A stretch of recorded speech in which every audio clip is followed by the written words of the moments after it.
I think I can make it across. One go. I can get it done. You can trust me. All right. It's going to be easy. Just it'll be literally a hop across the Mississippi River. I mean, you've got the broad shoulders, but do you have the arm strength to sustain it? Well, I mean, it's going to take, it's a multi-tiered effort, you know. It'll be kind of like an Ironman, but I think I can. Strong current. Well, no, it won't be swimming the whole time. Not the whole time. We're gonna switch it up a little bit. I think maybe, what if I like start on the ferry, right? It'll be kind of like get a kickstart. Yeah, it'll be like Captain America Civil War. Wasn't that the one, the opening? Yeah, I'll be like, not Civil War. It was Winter Soldier. Winter Soldier was the one. Yeah, kind of like that. I'll jump on the ferry. I'll ride the ferry a little bit. Maybe I have to like swim a little bit, and I'll time it onto the next barge, climb up the side of it, run down that one. It'll be a little bit of Winter Soldier, Captain America, and Frogger mixed into one. Yeah, Cajun Frogger. Cajun Frogger, and if you lose, they eat your legs. No. The bacteria or the wildlife? Yes. Oh, okay. Look, I think it'll be a lot easier than, I don't know, like skateboarding across the GNO. Oh, you can ask the guy who's skateboarding across the USA. Oh, we got one of those going on right now? He already finished it. No, he can't upstage me. Sorry, he already did. No. Well, he's not going to do this one because he's going to think, he's not going to do this one. He's going to skateboard the crescents, and oh man, no, I'm going to be on the river itself. People will be watching me. They're going to be cheering for me, not this guy. I'm going to get the Red Bull sponsorship. You're going to cause traffic. You're going to be part of the tour in New Orleans. It's just going to be rubbernecking. That's all it's going to be. You're going to be the reason someone's late for their podcast recording somewhere. You're going to be the reason why, like, they now have dinner and shows promo at the Natchez Steamboat.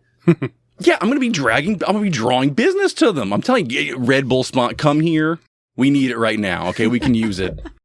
You thought you were just getting the Mississippi River. No, you're getting more than that. Oh, we're getting so much. The Steamboat X Games. Steamboat X Games. Line it up. Does that mean you can, like, run on the paddle? Like, that's one of the parts where that you have to... Instead of a treadmill, it's run on the paddle. That's an endurance run. You've got to stay afloat on the paddle. Yeah, we can add that in. No problem. No problem whatsoever. The hard part for that is we would have to find out if we get to save money or if we have to pay extra to get the Calliope player to stay home. Oh, no, that is right out. Buy the boat. Mind the boat. Last time, we talked about how passionate we are in our city. We talked about some of the ghosts that are floating around, living amongst us. We talked about the tropes and our stories that we love. We talked about comic books and our new hero, Absolute Batman. And we even covered a remastered album by a local band, Down. Maybe you've heard about them. We are the Pirates in the Poncha Train. I'm your host, Ross. I'm here with Travis, JC Fox, and we have Valerie in the booth. Come check out our booty.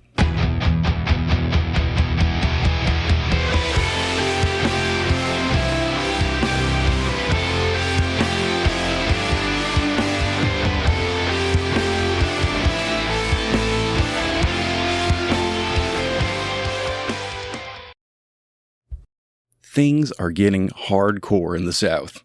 It's all building, right? It's just been developing. I think it's the heat. It keeps getting better. I mean, right now, while we're recording, we had feels like 114 kind of day. Mm-hmm. Yes. We also had torrential downpour, flooding in places. Kenner actually doing better than others. Man, good for Kenner, surprisingly. It was like one pump in the city was just like not working. Yeah. Usually it's like, 10 of them? 5 of them? Well, you heard about it because it was the rich part of the city. Yeah. Yeah. When you pay more and it doesn't work. But if you are frustrated with the pumps, if you are frustrated with the weather, well, we got a good little public service announcement for you. You need to hop in a mosh pit. This is like the time-tested way to get all this energy out of your system. Guys, especially, we're going to cover it later in the events. I mean, there's a lot of reasons to go get out there on the dance floor and do some pushing, some shoving. Throw some bows. Yeah, throw some bows, all right? We don't support crowd killing, but we understand it happens sometimes, okay? Look, there's a balance here, right? It does take a certain kind of music. It does take hardcore music Yes, it does. to get a mosh pit going. I mean, you're not going to go to a Luke Bryan show. Is that a country star? Yes. It's a country star. And what about a Mark Bryant? Is that one? I That think you made that one up. it might be, but not gonna go he might be like hardcore. underground still. Henry Stapleton. You're not gonna Close. go to. You're so close. Isn't it Josh Stapleton? Chris Stapleton. Chris Stapleton. Martini McBride. No. No. So you're not going to mosh to those ones, all right? It just No. it doesn't happen. So we do. I mean, we've been covering like how sludge metal. It's one of the big ones around here. It really is influenced. It's kind of what kept things around. But we also have hardcore music appearing. Things have been big in the past year. We've had another release by Knocked Loose. I feel like in the past couple of Yeah. years, Knocked Loose is responsible for bringing hardcore music to the nation as a whole again. It's a hard one. It pops up in spots across the country. But there's been more of it going on. And it's just a place to let loose. So I think we just need to cover some of the etiquette of being in a mosh pit. Maybe first we just need to define like what they are. Mhm. I mean, we know the music that attracts it. I mean, it's going to be hard rock and metal.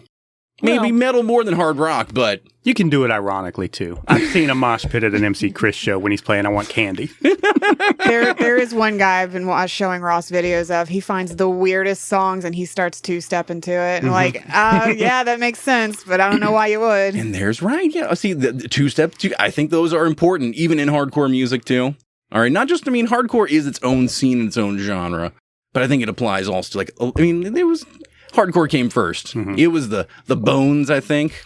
But you develop that. You get the bigger genres after that one, too. Without people just screaming into microphones. I don't know. And just big old chunky riffs. Lots of chugga chuggas. Hey, the chugga chugga does it for so many of us. Play the fight riff. Shirts pop off. It's a one. You got to know what kind of pit you're in first. Right? I'm trying to think overall, like, there are different styles of pits, first of all.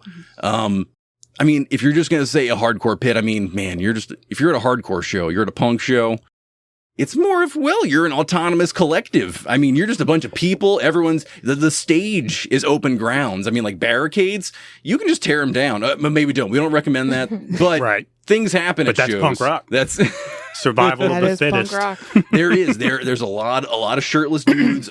Things happen at hardcore. Really, like if you have a lot of aggression to get out, that's probably the one to go to. See, it made me think of Dante's Inferno. Like, whenever he said hardcore, like, at the bottom, I'm just like... It's probably happening down there. I mean, Dante's Inferno has a mosh pit? definitely. I think Okay. A mosh pit within a mosh pit. I mean, hardcore ones, lots of pushing, lots of shoving, lots of sweating. There might be actual fights happening. That's thrash. No, there's some over... I feel like in thrash ones, it's the bucking up. There comes a problem. Yeah. But hardcore, I mean, it's literally you're clawing, you're fighting, you're scratching. It's everyone's screaming. I mean, you have the lead singer usually hopping down into the pit itself. Yeah. He's probably fighting you. I mean, Maybe. if it's terrible, like if we don't luckily there's not a new version of Gigi Allen, luckily. So Oh, thank God. yeah, we don't need more Gigi Allens in the world, but someone's probably going to do it at some point. I mean, Dillinger Escape Plan, we feel like Greg Puciato, he definitely, I mean, especially when you're as jacked as he is, it helps out. Hardcore pits, though, I mean, that's what they are. You might actually be fighting someone. There might be blood involved. Fighting for your life. After that, before we just get to good old, circle pit. I feel like circle pit's the next good evolution of it. Pretty simple thing, right? It's exactly what's in the title. You're running in the circles. I mean, you're finding this with groovier metal, I would say. I think that also goes not just artist to artist, but song to song. Because I've seen many videos for System of a Down shows, and there's lots of people just throwing arms and throwing kicks. But the second Chop Suey comes on, it's just like 8, 9, 10 circle pits on the floor. They just pop up sporadically. Yeah. Like, we're not going to get to the pit. We're going to start the pit here. Yeah. You make do with it, and you're just going. And then, of course, I mean, like in the midst of this, and then, it depends on the song that's playing. There will be moments where it's the breakdown, right? So we're going to have circles going, and, then all of a sudden it's time for the breakdown. Well, heads have to collide, all right? But they're pushing, the shoving. And that's the fun stuff. That's personal favorites there. If you really want to be Circle aggressive pit. in the circle pit, you just go the opposite flow. And then eventually those people grow up to be the people that walk through the malls. You got to be aware. You got to be aware of yourself in a circle pit. I do. I've definitely been at shows where, the pit's forming and you're going to get run over. All right. It's a chainsaw that it starts spinning. It cuts through and it makes its path. I mean, join or stand at a safe distance. Bulls. I mean, the running of the bulls happened today too. The safe distance not being right on the ring of the pit. Yeah. Be aware of what's going on. Ever expanding circumference. So many people complaining, I didn't want to be in the mosh pit. I don't want to be this close. Well, move. The mosh pit is a living organism itself. Yeah. Don't buy the ticket that actually gets you into the pit. Like, right. Unfortunately, we have those now. Right. That is some bullshit. We have We're monetizing the pit now. Yes, we are. The pit's been monetized. We're monetizing Fight Club. That's supposed to be like it's the tiered thing. Damn you, Live Nation. Absolutely ridiculous. That's a whole different conversation. But thrashing around to thrash metal in a circle pit, probably best times, I'd say. I mean, find a thrash metal band. It's going to happen. It's just it's what's supposed to happen. Just good old fashioned pushing and shoving. I think the problem is when you get into not specifically death metal, definitely the deathcore scene has kind of taken over this one, which is good. You get most of the, it's not just, you might think it is hardcore, but I mean, it's the fight dancing. Mm-hmm. I don't know what it is. I can't do the fight dancers. There's something to it.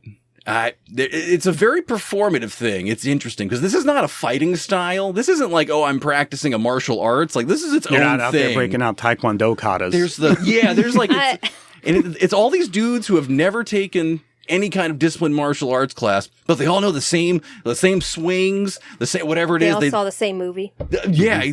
Probably. They all saw the Karate Kid. Memorized the same sequence for the Punch Out. Don Flamenco's got this one. These are the ones you get people doing like they're gonna suddenly like they never do cartwheels, but suddenly they think they can do cartwheel kicks in the middle of in the pit. God. Played too much Tekken growing up. And look, not for me personally. Some people need to get the fight dancing out the way.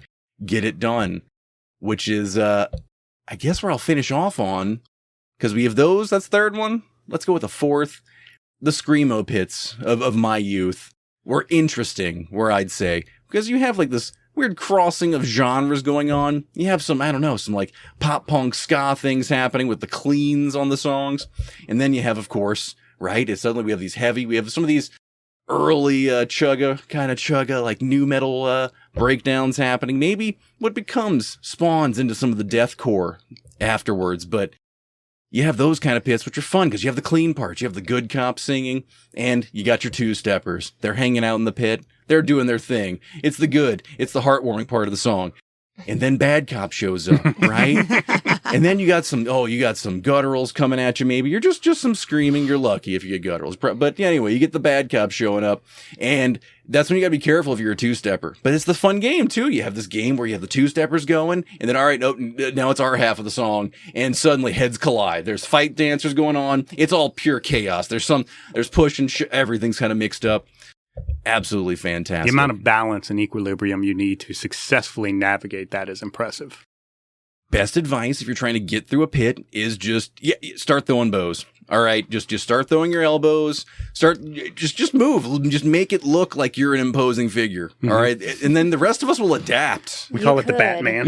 You could X Games style this too. This could be part of the X Games. Yes, Mosh Pit Extreme. Yeah.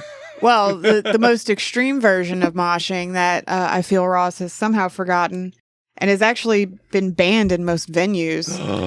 The Wall of Death. I knew you were going with the Wall of Death.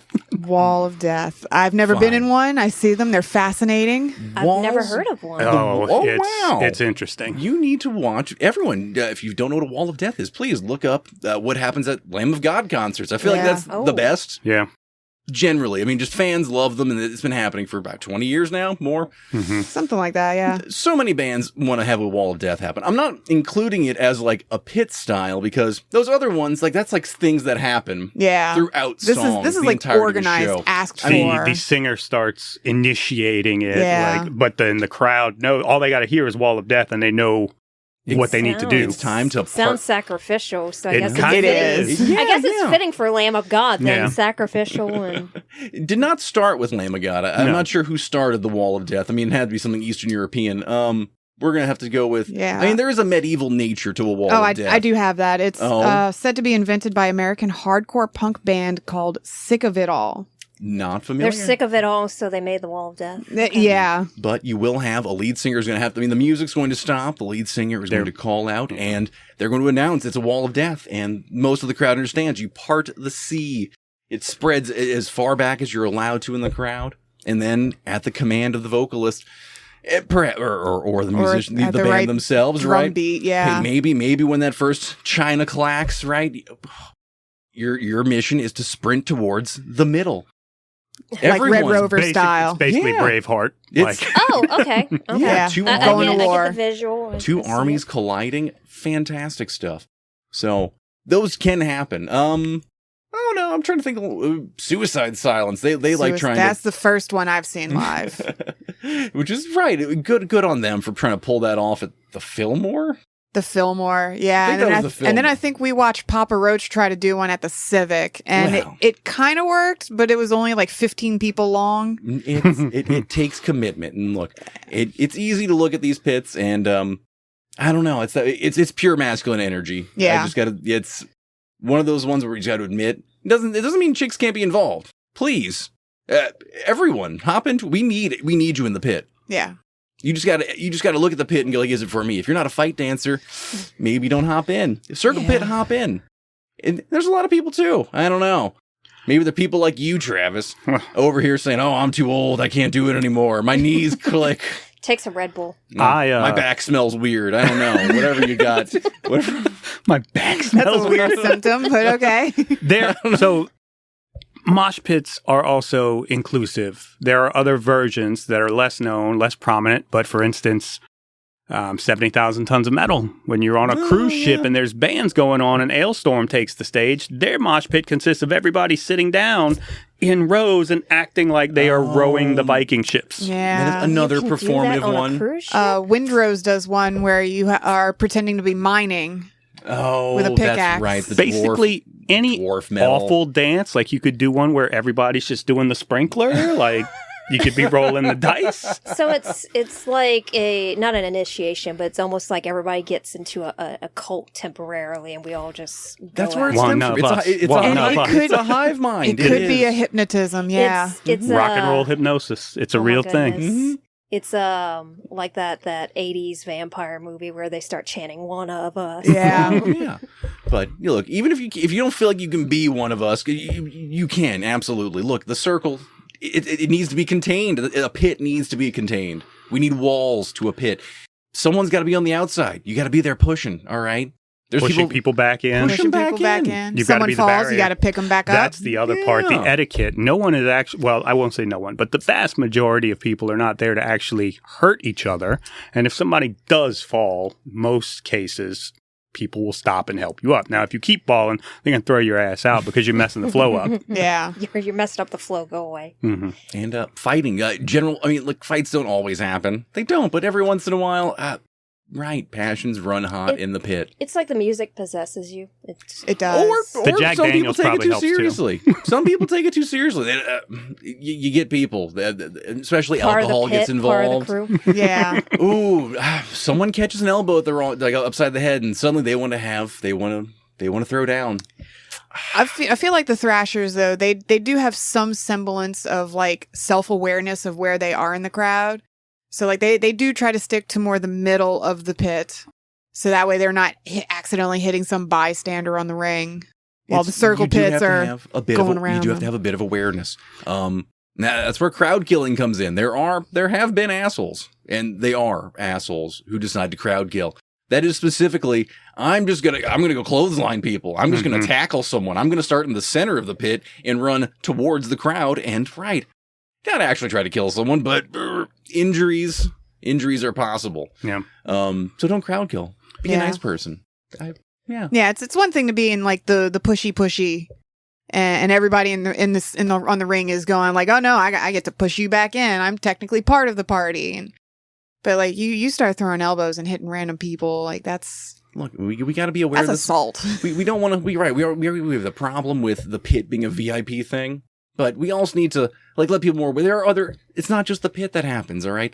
Look, you're going to a show. There are a lot of guys. They want to complain to. Oh my old lady. What do you mean you're starting a mosh pit here? We can't do that. I got my old lady with me. Well, take your old lady or your old man, whoever you're with, whatever. Drop them on the front right of the stage. All right, that's just the place where we put people who don't want to really be involved with the pit at all.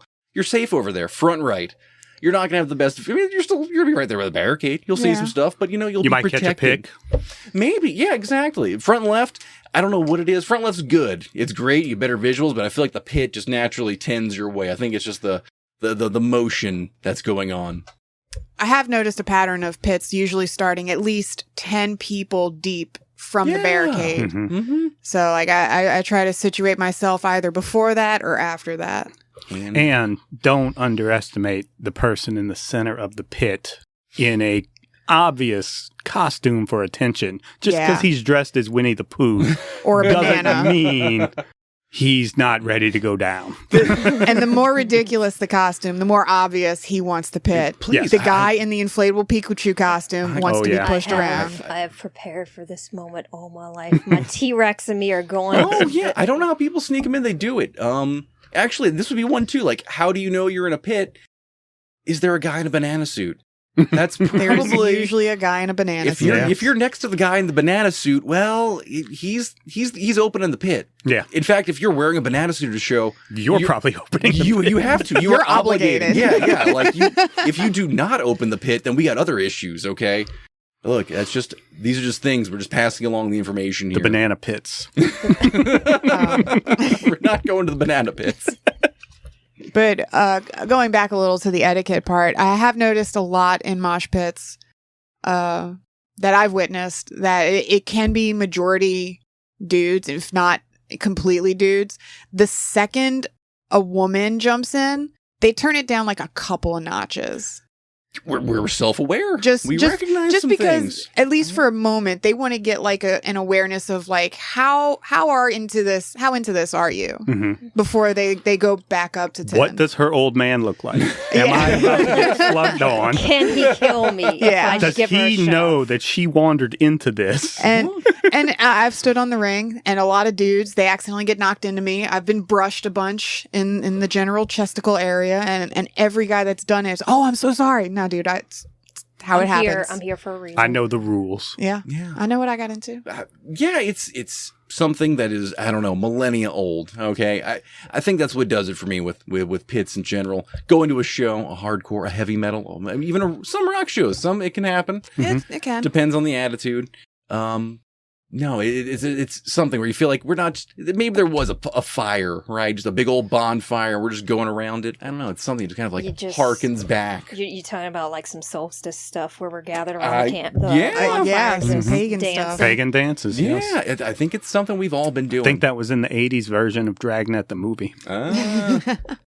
No, haven't seen Dragnet. Oh, well, you're missing out. We'll have to. There's a whole little pagan theme running through it. It all starts with the pagans. But yeah, so I guess going forward with this summer here, go out and find a heavy metal show. There's a lot of options.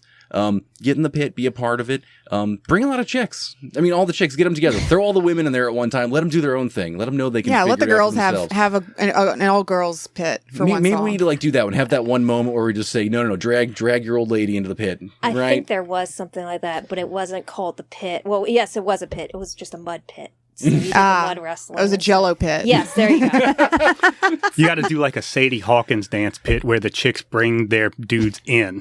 Like the chicks start and they select who goes into the pit. Ooh, that has extra layer to it. Okay, we can work with this one. We'll have to get on the phone with a few people. Yeah. Now, if you want to survive a mosh pit, maybe you should look towards one of the most hardcore science fiction realities that's been crafted out there. I'm talking about none other than Warhammer 40K. Wildly popular. It's been around since the mid to late 80s. I forget if it's 86 or 88 personally. Somewhere around there. This science fiction, it comes together versus some magazines and a tabletop game. But at this point, I mean, we have quite the, I'm not even sure, like the trove, the treasury of the Black Library is full of books. I mean, we're in the hundreds of books that are available in Warhammer. There's everything and anything there to describe the universe of Warhammer. And it was upon me, and I had to make J.C. Fox read a Warhammer book. So how did that go for you? It was pretty hardcore, wasn't it? It felt like I had a grasp on it for like the first, I want to say, half of the book. And then I felt like I took a nosedive into a completely different lore. I was like, okay, that they just swept the rug under my feet and went, you thought this was just going to be sci-fi military? Oh no, it has horror. It has like things you couldn't even grasp. It's got like, I think even like detective going on. Like, and I'm just going, I thought I was just going here reading some sci-fi military. No, it was definitely not. Well, you did choose to begin with the Horus Heresy. Mm-hmm. Which is, I mean, the beginning of the universe. This actually wasn't even, I mean, it was talked about for many years, but it wasn't until the early 2000s we started having books in this series, which expands to a 54-book series with a long, I think it's like 11-book finale now, or is it 13 books? Like it's more than one, I'll give you that. It is quite, everything about this series I think fits the mold of hardcore. What's the content of the books themselves, and just the scope that it can manage too. And there's so many little details along the way. I have here it's 65 books. Yeah, right. Yeah, so you get the 54 plus the 11. Okay, yeah. So I might have been right on that one. Now the thing about it is like you were talking the Horus Heresy, like I've been told that it is if you're trying to get on Warhammer, it's one of the good like places to start. So it kind of gets you introduced into it, and then you go in, and Warhammer It feels like it rewards your curiosity, because whenever you're curious about something in Warhammer, like, what does this piece of armor have to do with this? They reward that later on, like, oh, this actually has history. So every, like, weapon, character, armor, like, world just has something, some type of lore behind it. And the other thing, too, is, like, the books I read, like in fantasy, they always fixate on one character, but Warhammer takes it a step farther. And it makes you fall in love with the galaxy itself, because there's just so much. Honestly, like after I finished Horus Heresy, the Horus Rising, it felt like there was nothing, like it left me feeling bittersweet, because I'm like, oh, this is not like, this isn't really a happy ending. Like the first four books, definitely the first 4 books, you got to read those first 4 in the Horus Heresy. I think that's just necessary. After the 4th one, you can kind of start dancing around. I think I did skip over the broad thing. I do say science fiction, probably the grandest science fiction universe ever crafted. Star Wars nerds, you can eat it right now. Star Wars is on a downtake right now. Star Wars is kick them while they're down. Like, Warhammer just literally takes what Star Wars has. Like, oh, Star Wars can cover maybe a 16th of what we have. So we are, I mean, if we're talking about, at minimum, we're talking 30,000 years in our future, right? Mm-hmm. This is when it would try to imagine our world 30,000 towards 40,000 years in the future. And humanity still exists. And humanity exists thanks to the existence of our God King, our God Emperor. Okay, without him and his 20 sons that are out there in the universe, in the galaxy, because we're traveling through space. 20 sons. Papa was a Rolling Stone, huh? And this is one where I think also part of the hardcore nature of it, I mean, there's so many layers built into this stuff, and it gives you a certain sense of self-gratification, which we might want to touch on a little bit later. But when we have these books, 20 sons, yeah. Every aspect of the God King is represented through his sons. Any one of his virtues, whether it's a positive or a negative, is imbued into one of his sons. And these creatures, these demigods, have been unleashed upon the galaxy to go conquer it in his name, in the name of humanity. So the God King, I mean, he's Jesus, what, like 13 feet tall, 14 feet, he's a giant. I mean, the Horus Heresy is literally like the Bible mixed with the Roman Empire and a galactic civil war.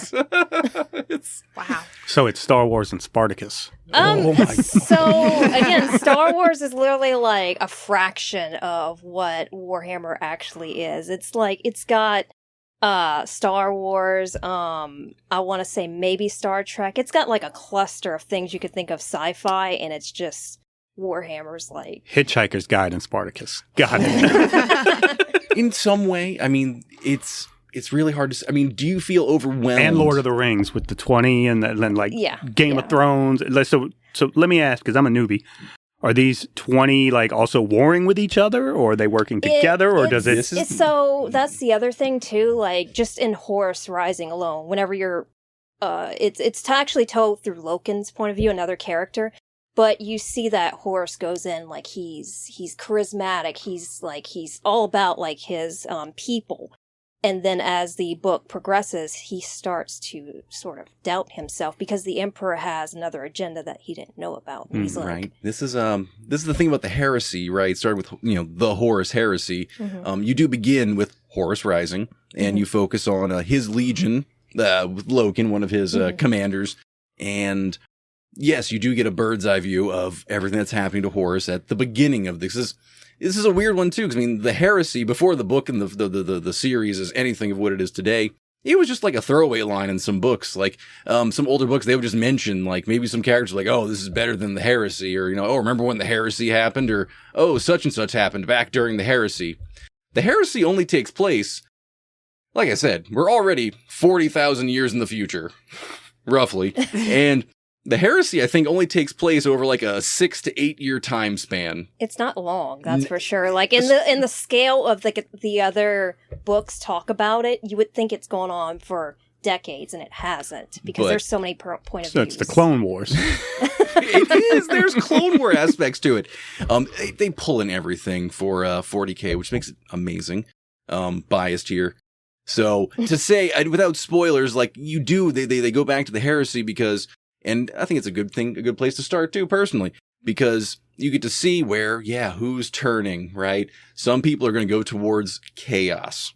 Chaos is this nebulous existence, right? It's this realm that exists outside of ours, right? Its own little pocket dimension, right? Well, it's its own little separate dimension. And within chaos, there are other powers. Some that are as strong, if not stronger than the God Emperor. So you have his sons that, they confront chaos and they all deal with it in their own ways. Yeah, and sometimes chaos is working its own way, too. Yeah, it's really like you thought the characters themselves, whenever they start off, they thought they had a grasp of reality. They know their reality, but then they get introduced to these other parts of the galaxy, and it's like, I thought I knew something and I didn't. It's literally like watching the veil just fall from these characters, and leaving, like, just from the Horus Rising, it's like you see that Horus is just like rethinking everything that he knew. In fact, the opening line for it is I can't remember it word from word. It's like, I saw Horus kill the Emperor, and it's a very misleading. It's a very misleading quote because you have to read it to go, oh, okay, I see where that went. But at first, it's like, oh my God, Horus killed the Emperor, like. That's a big move, but it's one of those things where the characters think they have a grasp on their reality. They go in, they have this confidence, and then it just Warhammer. The writers just literally like to go, "Oh, you thought you knew that? No, it's get ready for the rest of the rest of the books to be like build you up just to tear you down." It sounds like a Tool song. There, many people who listen to Tool might also read Warhammer books. There might be some overlap here. Look, you can't mention Warhammer without mentioning the fan base, which is a very loving fan base. I mean, the people who enjoy it's diehards. I mean, it's really committed. There's a commitment committed. there that's like on level of like Disney adults. Wow. It feels like almost like a religion. Hardcore. And I feel like I've only seen like a small percentage of it when we were going to play at the game store. And just the fascination of like, all right, we're getting ready to play this game. And everybody's walking in with like 2-3 cases of carefully selected and placed miniature figures and the scenery. And just like, why do you need all that? I want to know this. Have y'all ever witnessed like a mic drop moment where somebody pulls out this character that everyone else just shook? Like, oh crap! Not. I feel like I would get goosebumps Not personally, watching that. no. But I've No. seen like videos of game masters where they throw it in, and the players immediately go, "No." For D&D have experienced those moments, right? When like a Tiamat figure, Right, you get a giant dragon coming up on there. Not personally have it because I don't play the tabletop game for Warhammer, but everyone I know, I mean, you have to be hyper aware of all your opponent's pieces. I mean, you have to understand how armies work. I mean, it takes a certain kind of autism to handle Warhammer. They're like breaking out rulers oh yeah, to make sure that their statistics and everything are correct. You gotta have a ruler. You gotta have it clipped. Yeah, you gotta have Everybody's got like tape measure or something. Ready to go. Lasers for line of sight. For it is. Don't want to drift too much. Detailed. Special paint kits to touch them up on the fly if something happens. Well, the paint. Well, yeah. Well, paint. Actually, that's one we'll top back to the books to keep it there, where the heart of everything is, because the colors matter. And this is one where like you kind of see in high fantasy, and this is like sci-fi, like it's to this level, this degree. All these little things matter. I mean, certain factions have certain colors on them. You have to be able to identify them. You have to be able to pick out a mark on a shield and know, oh right, yes, they're my comrade. And yeah, right. Some of these moments, I don't want to spoil too much, but right as you're developing, I forget exactly Horus Rising. No. When a Galaxy of Flame, the second one, definitely, kickstarts some of the confrontations between the brothers, the Primarchs. Mm-hmm. Well, I think like the one thing that I've seen from like the fans and just the writers is that fans, some of them, many of them, I should say, they claim that it just Warhammer's, whenever you get immersed into it, it feels realistic. Many fantasy books I read, they have one narrator, maybe multiple, but Warhammer takes that a step further, and it feels like the universe itself is realistic. Like, the historians argue amongst themselves, like, what event happened first, and, like, who was correct. Characters can lie, narrators can be unreliable, which I think is, like, one of the more realistic, because even if you look at your history books, like, actual history books, it's like, well, I Googled, and there's a hidden text that shows something else. That's basically the take on Warhammer. Don't trust anyone from the Mechanicum, all right? Yeah, be careful, Mars. Weird things going on Mars, okay? But yeah, it's like I said, characters can records can get lost. Planets can vanish. So I feel like the fans, they really like whenever they talk about how it's realistic. And they describe it like that, it's like, okay, yeah, I can see why this would be something that you would get immersed into, because it's not just one thing, it's multiple things. Whenever you think you've learned about one thing, you've got 2 more questions in the bag that just came out from reading one book. But I like, just from me reading the Horus Rising book, I'm like, okay, I feel like I'm locked in now. I gotta keep seeing this through, because I have more questions and I need them answered. So I'm sure Warhammer is gonna reward me with that curiosity later. Don't let a Warhammer fan get too much into it. Like, even I'm trying to be very careful right now, and not just I don't want, right, no spoilers. Well, minimal spoilers. So I'm glad to hear that one. And I know. I think overall sci-fi, and there is ridiculous stuff, but you touched on it already. There's so many directions that you can go with this one too. I mean, they do have the appeal from these demigods and their armies conquering planets, but we have humanity. We have humans out here. We have regular soldiers. I mean, there are just some straightforward kind of like military style books that happen. They have some more horror aspects too. I definitely appreciate a lot of the short stories that they have a whole little collection of horror only, and simple ones of just, some people living on this random outworld on the edge of the universe, the galaxy, and they're discovering this castle left behind by some species that they conquered, decades before.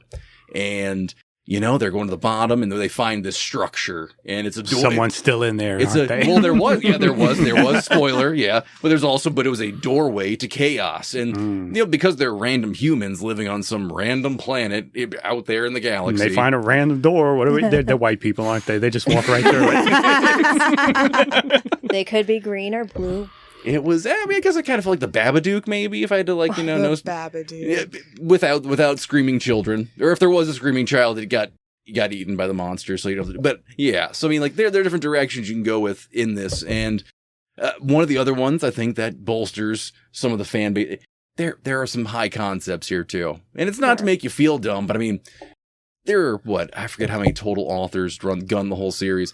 They Horus Rising is said to have at least several authors. Yeah, several. I can think of 5 off the top of my head. And that's not doing justice to enough of them. I don't know how they coordinated to do this, especially with all the top. Because there's some high-end philosophy built into this too. There's not just, sure, there's their own history that's dressed up for 40K, but it's modeled after human events that have already occurred in some way. So there are gifts that keep showing up for you if you want it to. There's also consequential gifts, but yeah. Everybody loves a callback or a reference. Oh, I remembered that, like you said. Yeah. This piece of armor that seems insignificant, and then later on, that was the entire plot device.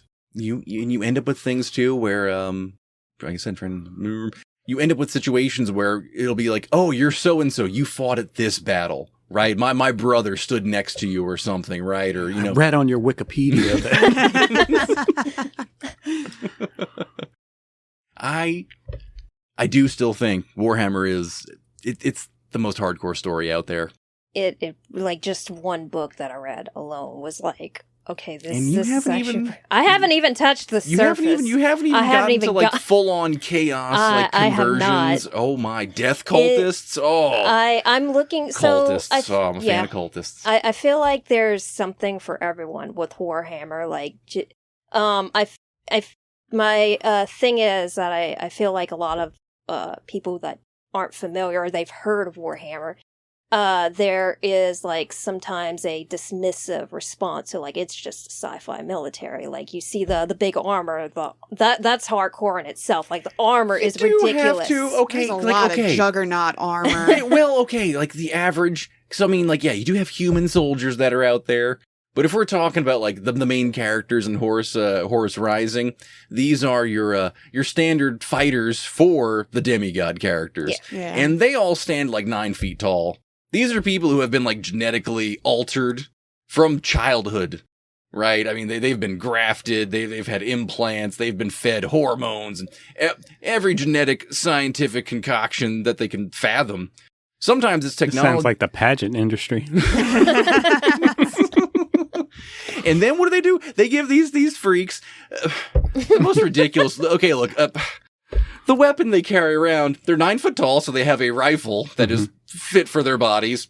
It also has a chainsaw on it. Why wouldn't it? This is exactly. Okay. Again, parkour. Because being 9 foot tall genetically modified isn't enough. It's not. You need a gun blade. Quite literally. I would your bolter, all right. Your bolter, all right. That's. I would say for anyone that's hesitant to touch on Warhammer, if you've read the Dungeon Crawler Carl series, which is super hot right now, its obsceneness, Warhammer will definitely be up your alley, because Dungeon Crawler Carl is good for anyone looking for ridiculousness. Warhammer will take that ridiculous and make it make sense, though.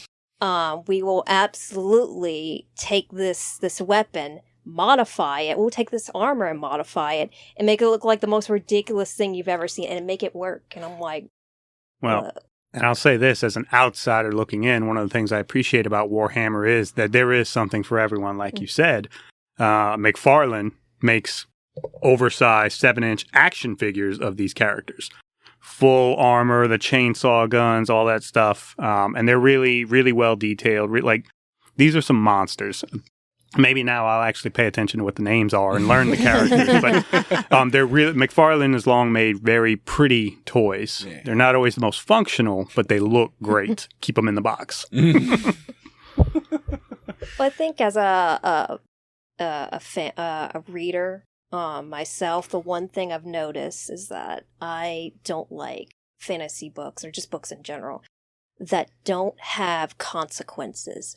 Warhammer literally remembers everything a character does, something that they did. It could have been like a little minuscule action, and it will come back later on to just what are those video games where you like given decisions and they're like, oh, so and so will remember like that. I don't want to spoil it, but yeah, fucking Magnus, man. I just hold on, Cheddar, and just Magnus, that guy, he screws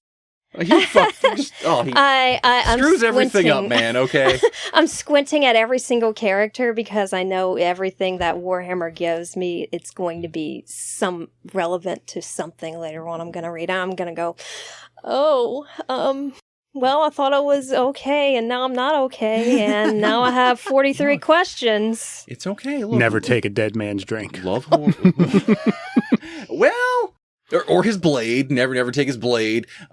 His clothes. Just leave him alone. Yeah. So that might be a bad decision too. It might somehow, yeah. All right. You're pretty much screwed no matter what you do. And that's not the real stuff. That's before like, chaos too. Chaos. Oh, that's a whole, there's like I said, so many things to discuss in Warhammer. I mean, like there are actual like evil gods out there manipulating the world through. I mean, they're like the four horsemen of the apocalypse out there, just living in their own little dimension. And then they sneak across and screw with everything in their own ways. Oh, we got Slaneshi sex demons. Can we talk about Slaneshi sex demons? And next time. Next time? Okay. Maybe next time. But for now... My curiosity's piqued. It sounds like Death by Snoo Snoo. With definitely more claws and tentacles. Tentacles? And teeth. Tentacles? Are you... No. You said the secret word. No. Next time. All right. Next time. So, if you're interested in Warhammer, I mean... get out there. They have, you can just go find it on the Black Library. Just Google the Black Library. You'll probably end up there. But Games Workshop, all the books. You have to find one that piques your interest. I mean, you can start with the Horus Heresy. I think it's a smart move. And the books aren't big either. Like for the Horus Heresy, like the books, most of them are somewhere between 400 and 500 pages. Yeah, and if you're familiar with like how big The Hobbit is, it's about that size, I want to say. Or do it the way like it all started. Maybe so go find a local game store and go ask them about their Warhammer campaign books. You can find the campaigns. You can find special books just on specific armies. Pick one because you like the color. All right, there's a whole army that they all have wolf names because there's some kind of like Viking wolf army. Okay, sounds like how I pick bottles of wine to drink. Yeah, exactly. The Prisoner. I love that Iron Maiden song. That actually, it's a really good wine. It's really good wine, but that's why I drank it the first time. Yeah, true story. So check your game stores, check your bookstores, and maybe give Warhammer a try. Sometimes we choose to do more hardcore things than read a book. Don't we, Travis? I believe you're talking about the age-old sport of grappling, wrestling. Grappling, yeah. No, I don't want to talk about any of that, like, pancration stuff. No. I'm not talking about this bare knuckle stuff. No. Good old-fashioned American wrestling. Okay. And... I mean, sure, we have some stuff on TV now. It's entertaining. They do some cool stuff with ladders. They bang it up in AEW, don't they? They do. But, I mean, there is a specific brand of hardcore wrestling. Yes, there is. So how far back does that go? Picture it. King of the Ring, 19... No, I'm just kidding. I'm just kidding. No, hardcore wrestling actually did start in America back in the 70s and 80s. Generally, it was pioneered by a couple of larger names you may have heard of. One of them is the original Sheik. So not the Iron Sheik, but the Sheik. He is Sabu's uncle, I believe. Okay. Also helped bring Sabu and Rob Van Dam into the business. So if you know hardcore wrestling, you know those two names. Yeah. Then there's also Abdullah the Butcher, a hardcore legend. He started incorporating a fork. And then Bruiser Brody was a big hardcore name in his time. Sadly, he... was taken from us way too short, but, he was he was accustomed to bringing like an actual chain with him to the ring and using it as a weapon, using it to choke people out. So that's all started in like the 70s and 80s. And then it was also big in Memphis. Jerry Lawler, Jeff Jarrett, the hardcore matches were basically, they started off as no disqualifications, no rules, anything goes. It was almost no holds barred, but the action wouldn't stay in the ring. They'd be fighting in the concession stands and things like that. Just enough to try to blur the lines where it's like, okay, maybe they weren't supposed to do that. Right? And then it also, at this same time, got big in Japan. I forget, the name escapes me of the actual organization that started it there, but then it was just kind of this underground thing. And then in the 90s, you've got Paul Heyman, who took over Eastern Championship Wrestling, turned it into Extreme Championship Wrestling, because if you're going to compete with WWE and WCW, Eric Bischoff says this, great, you've got 3 choices. You can either be the same, you can not be as good, or you can be different. Paul Heyman chose to embrace that hardcore type of wrestling and took it to a different level. So it wasn't just no DQ. They started incorporating there was tables, a level of brutality. Yes. Tables, ladders, chairs, staple guns, thumbtacks, Legos. I was going to say, when did they get to like the barbed wire? And then said barbed wire is not cool enough. Explode the barbed wire. Yes. Well, when were barbed wire matches banned? I think whenever ECW stopped being a thing. I don't know that they're banned, because AEW had an exploding barbed wire match a few years ago. Oh, okay. Now, the exploding part fell flat because I guess they used some... it's not like back in the day, so when you think the Texas Death Match and things like that with Terry Funk, like they had actual explosives rigged to the ring. People got burned and scorched. In AEW, they had a couple of sparklers go off, and it was very Joe Dirt-ish. It was Kenny Omega and Moxley, and it was like, oh, man. But hardcore is really just like, we're going to go away from the traditional norms of, all right, headlock, I'm going to throw you to the ropes, you're going to duck my clothesline, things like that. Now it's like, we got kendo sticks. WWE did a great job with a hardcore division in the 90s. Before the match, you've got people like Crash Holly coming to the ring with a shopping cart that they basically just raided a Home Depot. You got trash cans, you've got cheese graters, you've got stop signs. Cheese grater. Forgot about that one too. I personally, I'm a fan of just getting a tube light, just getting whacking people with tubes. Oh my god, that's fluorescent tubes. It's just great. I think it's effective and really frustrating to pull out of your flesh. Fair warning: do not smack someone with a fluorescent tube light. Yeah, and if you do, avoid the face, because the gas from the tube light, you don't want to inhale that. Yeah. So, man, hardcore matches. This inspired a lot of backyard wrestling then. So you're saying it kind of started in the gymnasiums, right? It started on the circuit, and then, I don't know, people take it into their own hearts and minds, and I've seen a lot of backyard wrestling. I mean, even, I feel like prominent promotions sometimes, I mean, they're going over the top. One of the biggest ones right now is GCW. Mm-hmm. When Zack Ryder was fired from WWE in 2020, he went to GCW as Matt Cardona had his first, and I think one of only 2 death matches against Nick Gage. I'm talking like a chair with 8 fluorescent bulbs taped to it, DDT into a stack of thumbtacks. Like they went pretty all out. Blood and gore. Really, I mean, well, this is like comparing to, I mean, like pizza cutter across the forehead, and then immediately followed by a Domino's Pizza ad. It was priceless. Oh my god! It was inadvertently accidental, but pure wrestling coincidence. It's an extreme level of pain, and it's how much of that is necessary, though. I mean, I guess that's kind of the boundary, the dance you're playing with the hardcore matches. I mean, it's good to see some tables explode and catch fire, right? Mm-hmm. I mean, that's actually that has failed at least on one occasion with lighter fluid on a table. Not quite a spectacular. That was a Hardy. The Hardys had a mess up there. Edge and we were just talking recently about Mick Foley.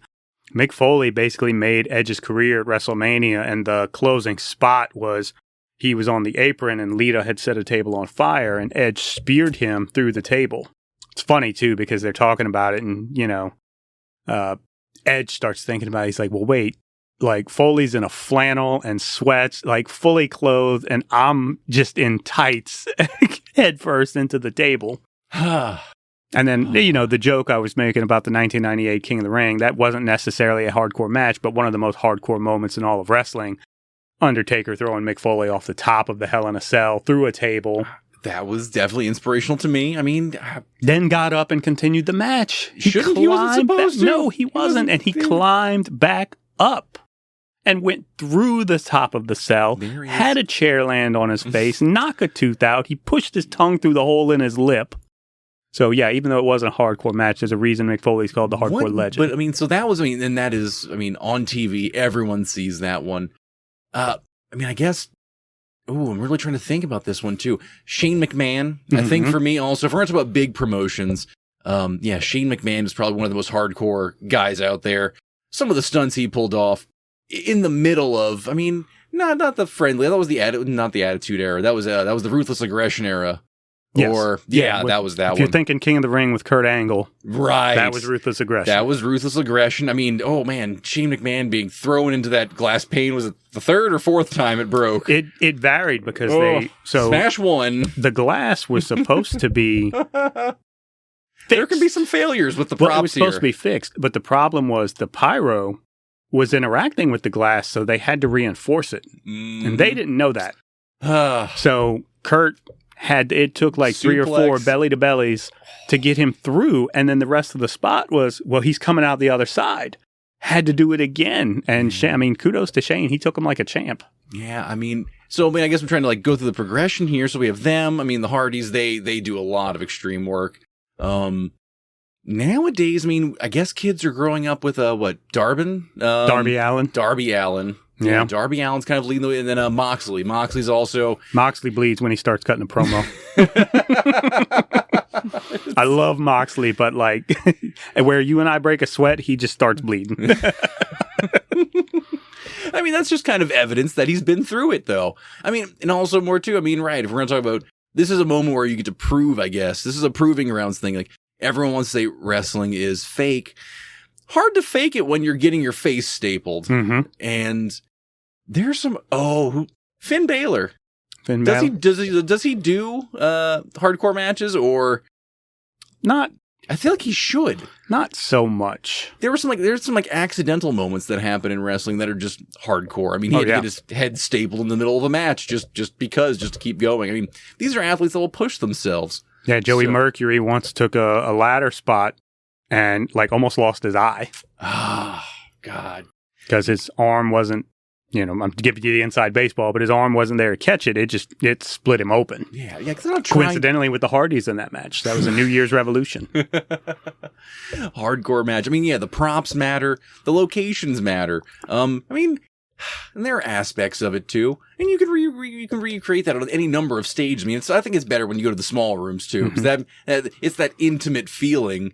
It's kind of like an intimate feeling, I'd say, that was present at the Wildcat fight that was happening at Southport the last 2 weekends ago now, right? Yeah, Luke Hawks' birthday, the Triple X show, which traditionally is always held at the Southport venue. They did have a main event hardcore match, which spilled out into the crowd, just like it was very much that old Memphis feel. They ended up brawling behind the bar. I know one guy filming it caught a beer bottle in the junk.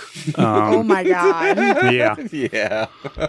It was pretty wild. And it's good because if you do too much of something, it can be overkill, right? But that card, that was the only hardcore match. Yeah. It wasn't a whole hardcore evening. So you're building the anticipation from the other matches. And then when the main event happens and when you've got those two guys, anything goes, it almost goes back to the mosh pit etiquette.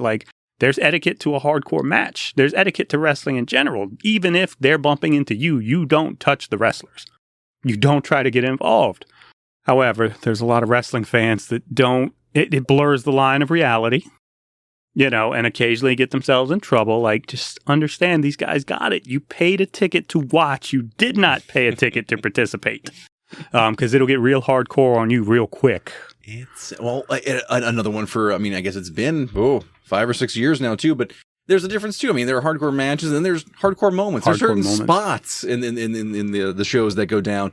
Wildcat was popular on YouTube. back in 2020, I want to say, right? When they're having their throwdown in the Esplanade Mall. In the Esplanade Mall. I mean, we had someone take a leap off of one of the balconies. PJ Hawks, the son of Blue Hawks, took a crossbody or gave a crossbody off the second floor balcony into the ring. Like, it was definitely a holy shit moment. Wildcat was already on their way, but that clip helped put them on the map for sure. And that's why they're the biggest promotion down here in the Pontchartrain area, in the Gulf South, if you will.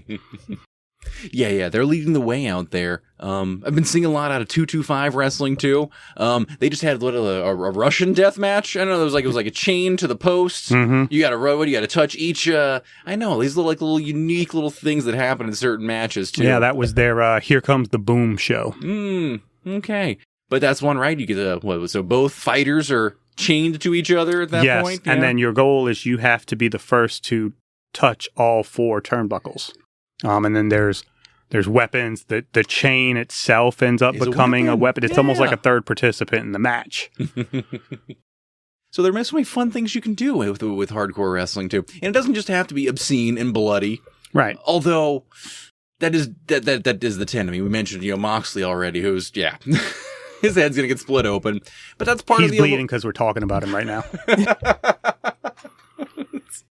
So yeah, to your point, like my favorite thing about wrestling is the Royal Rumble. And it's literally, you get that countdown, right? And then there's a pause about 2 seconds before that person's music hits. And in that 2 seconds, the possibilities are endless of what you're about to witness. Hardcore matches are the same thing. Somebody goes under the ring and they pull out that black bag. Is it thumbtacks? Is it glass shards? Is it action figures? Is gummy bears? Yeah, like that was a new. Okay, I don't. No, you never know. Like the great thing about wrestling is, once something good comes along like that, how do you make it different? How do you keep the audience guessing? Like, oh, it's going to be thumbtack. No, it's Matt Cardona dumped out a bunch of his own action figures and body slammed somebody into it.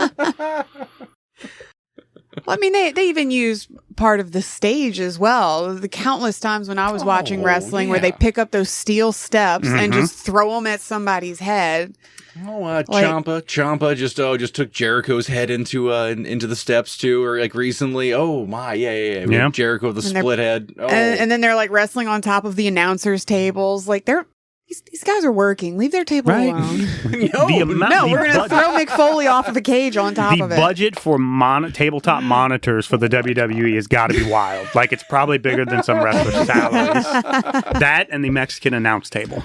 I'm really just trying to imagine being there when, Goldberg was, giving someone, jackhammer. Yeah, jackhammer. Oh my, how did the whole table just not turn to dust? Yeah. But, or any of the times, any of the choke slams from Undertaker into it. Oh my! Talking about Shane McMahon. Shane McMahon coming off the turnbuckle and getting all the way to the table.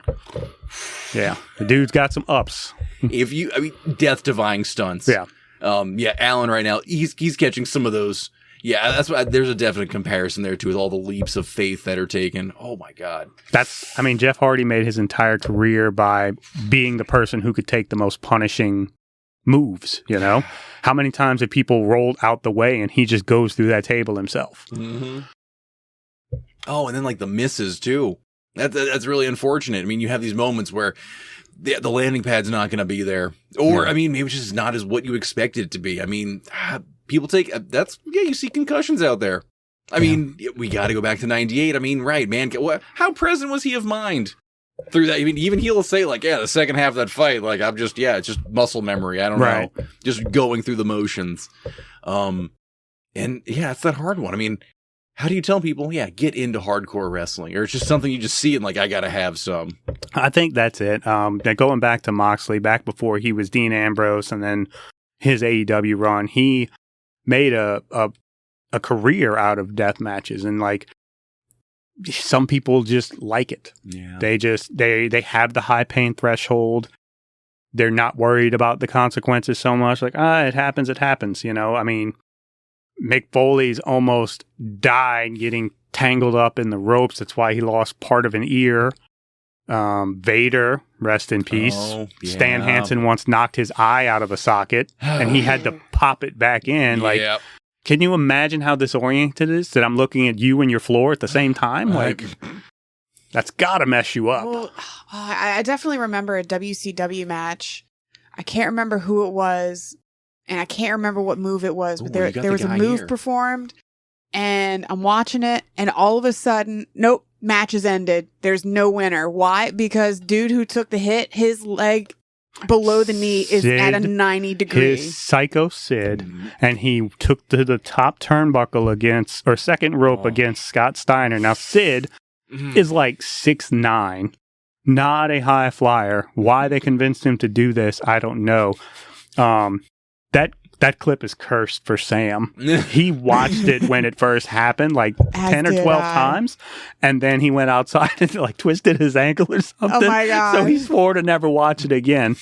But yeah, that basically it was like Harry Potter when they try to fix him when he falls off the broom. Yeah, and his arm is just flopping around. Yeah, he needed some Skele-Gro bad. and nope, that's it. He can't do anything else. Yeah, I mean, when your toe tip is touching your kneecap, it's probably a time to go home. Yeah, but that's a risky cut take. To black. Yeah. Oh yeah, they definitely went to commercial pretty quick. Yeah, it is. It takes a certain kind of animal to want to go out there, and maybe I'm good. Maybe y'all are some of those animals out there. Maybe we can find some hardcore wrestling for you. I would tell you, just with anything. Don't go in and train for hardcore wrestling. If it's something you're going to do or you're going to aspire to, find yourself a good school like Wildcat and learn the fundamentals and the basics before you try and start taking light tubes to the forehead. Because I know the backyard wrestling made it look easy, but... Well, I mean, because a lot of wrestling is just more performative stuntman work. It is, yeah. With lines. Mm-hmm. You learn how to take a fall. You learn how to take a hit. Oh, you learn how to land on something the right way. That way it looks more real. There are very few right ways to fall on tacks. Just avoid your eyes, I think, is probably just... Everything else is just, we'll pull it out of you later. Yeah. I got a thumbtack in my pee hole. Oh, my God, baby. Yeah, fall on your back. Yeah. Is that what happened to Randy Orton? No, I don't know. He took a good... was that a stunner? No, I forgot what he took into some thumbtacks. He had a bad one. It was him and Foley. Yeah. Foley made him too. He was trying to, I think, RKO Foley. Okay. And Foley pushed him off and he just landed like flat back. Oh, yeah. Yeah. Gotta give it up to anyone who wants to put up with that kind of pain. Man. Even just taking chops is just, that's enough for me. People think that wrestling is easy, quote unquote, fake. It's wrestling is real. People are fake. Number one. Yes, the results may be predetermined, but to Val's point, it's a choreographed performance. There's a certain level of conditioning. There's a certain level of training. Then you can't just be a great wrestler. You've got to be good on the microphone. You've got to understand how to speak the language, how to interact with the crowd. There's psychology that goes into it. There's a level of improv into it. You Exactly. got to be able to take a line and go, and then speak something else that'll build on it. And not just that, but improv in the ring, because, not everyone wrestles the same way. Some people, like Macho Man Randy Savage, would give you 127 detailed notes. Like number 7 is lockup. Number 8 is you're going to push me to the rope. Number 9 is I'm going to duck the clothesline. And then you've got people that are like, oh, we'll call it out there. Yeah. They're just going to call it on the fly. And I'm sure, human nature, like you're in the middle of maybe 100 people, maybe 10,000 people, maybe 70,000 people. It's easy to get a brain fart and be like, I don't remember what to do next, right? So you've got to be able to think on the fly and have some sort of improv of something to get out of, because you're live, right? The fans don't know what's supposed to happen unless you make them know it wasn't supposed to happen. But if you're good at it, even if you make a mess up, you can just roll with it. Well, and I also look at the physicality of it, not just the hits and the moves, but also like anybody who's ever attempted to run a mile for the first time knows that it's hard. Not even just a full run, just a jog. But now you have to do that, and you have to bounce yourself off of these ropes, and this guy ducked. Now you got to jump over him, bounce off another rope, and that's physical. These matches, you hear, oh, you got 15 minutes. It doesn't sound like a lot of time, but when think about running that marathon at top speed for 15 minutes and not faltering, you can't go to jump over that guy and not have the wind in your sails because you're going to catch his head in your balls, or you're going to mess up the spot, or do a plank for 15 minutes, then we'll see how long 15 minutes lasts. Exactly. No, hardcore planking, we're up to like days now, right? We got people we got people strapping on diapers and doing planks for like 36 hours or something, right? Yeah, no. Some of these fasting vegans or something, I don't know, whatever they're doing over here. Yeah, I don't know. We're not going to talk about hardcore planking. No. Get involved with hardcore wrestling. Watch ESPN The Ocho for that. Right. Or regular wrestling, Hey. Yeah, just to tie it back, if that's your dream, if that's your goal, again, I can't say it enough. Find a school, find someone reputable, someone who has produced people and is not just there to take your money and make you do Hindu squats. Like, get the fundamentals and get somebody that's going to invest in you and learn the craft, and then you can morph it into, all right, now I want a kendo stick cracked across my back, Oh, no. Also, make sure you come up with a really good character and storyline, because some of the characters that come out, I'm just like, Why did you think this was the Jesus dude? The Jesus dude we saw in that one video. Why? That's a different. That's a. Oh, I know who you're talking about. I can't even. Yeah, no, I forget. I know I've seen the videos on YouTube. There is wrestling Jesus. It was more comical than anything. Yes, I mean, it is comic relief. Name. Oh my gosh! gosh! Take a moment if you can think of it. I can't recall what it is. We caught him watching an old Danhausen video. Yeah, I'm not even sure which one it is, but. What a ridiculous character! Ridiculous character. There's no way he was making it past whatever league There's some levity he's in wrestling too. All right, we have some fun. Okay, it's not all very jacked guys. It's not all hardcore stuff. Sometimes we have some fun. Sometimes there's comedy bits. Yeah, there are comedy bits. That's why we have Danhausen now. And sometimes it's two. Sometimes it's the merch that's involved. Sometimes we like supporting these people, right? I miss my wrestling action figures. Oh, well, yeah, I had a ring and everything. I had some of those as a kid too. Yeah. Mm-hmm. You're in luck if you're looking for wrestling action figures, because on the side of not only being a pirate here, I also dabble in online auctions on an app called Whatnot. That's why you are a pirate. That's your cargo. Yes. You're letting us in on some of your secret contraband? For the month of July, rest of the month in August, the next 4 weeks basically, I'm going to be doing 8 live streams selling over 1,600 in-box Mattel wrestling figures. Wow. That's yeah, all right. I mean, you're looking for something for that serious collector Omega level life? toys on Whatnot. Omega level toys on Whatnot. I mean, are some of these like autographed or no, signed, or just these unique editions? Or there are special editions. So and all sealed? Yes, but there's maybe like 30 that aren't, and then there's one show we're going to do. It's 150 loose figures that the guy had. But long story short, it's a guy that came to shop at my toy store when I opened it, and he'd been buying wrestling figures that whole time. He's transitioning to something different in life, and he's like, hey, I got all these wrestling figures. I need somebody to sell them, and you're the only person I trust to do it. So, yeah, I 32 large boxes packed up in my storage unit right now. I've got all the shows scheduled, and it's just... Yeah, there's regular figures, there's exclusive figures, there's San Diego Comic-Con figures, there's multi-packs. You got the 4 Horsemen together in a box set. You've got... Man, what if I got like a nephew? He really needs like a, I don't know, Seth Rollins and Roman Reigns. I got probably 20 different Seth Rollins figures and 40 different Roman Reigns. There we go. All right. I'm trying to think who else is really... Yeah, sparking it for people. But I mean, maybe you'll find it there, it seems. You got some old, some new, some... There's a mix. Like, so the line, Mattel's had the license since 2010. And we've got figures in this show from the very first series to figures that hit Walmart last week. Okay. So fantastic. Everything in between. Your Mick Foley, your Dean Ambrose, they have not made a Danhausen yet for WWE. He's on his way. Oh, yeah. Yeah, I imagine... this time next year, there will be a Danhausen I don't even think it'll be next year. He's hosting a panel at San Diego Comic-Con with them this year to announce the toys. So he's getting a toy. Yeah. But we did have a couple of Danhausen AEW figures. That was the big promotion during June. I sold this guy's AEW collection first. He was happy with it, and he's like, all right, take the WWE. And he's like, Vince McMahon, make me money. You got it, boss. Well, we'll see how it goes. Yeah.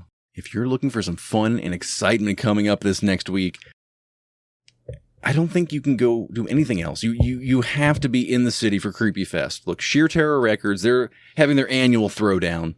And this isn't just a bash at one bar. I mean, I'm counting like 6, 7 different bars here. I mean, reading down this list, I mean, look, beginning Thursday coming up on July 16th, I mean, you can start your Creepy Fest fun over at the Broadside. You can just go there. We got bands. We got is that one? They have a film screening at the end of the night too. 8:30 at night. If you want to watch on Thursday, watch a horror movie after seeing some music. They're gonna be following that up at a Bank Street bar. Yeah, that's what's going down. Friday, they're gonna be at Bar Redux. There's also gonna be at Siberia. I mean, Friday is gonna be exciting down there on St. Claude. I mean, you're just gonna be able to like walk around bar to bar, band after band after band. If you're into hardcore music, punk, there's some slam going on there too. If you just want to see interesting people doing interesting things and just coalesce together. Practice some of that mosh pit etiquette we discussed. Practice your mosh pit etiquette. And this goes on. I mean, like I said, Thursday night, Friday night, we've got Saturday night. They're going to be at the Crypt.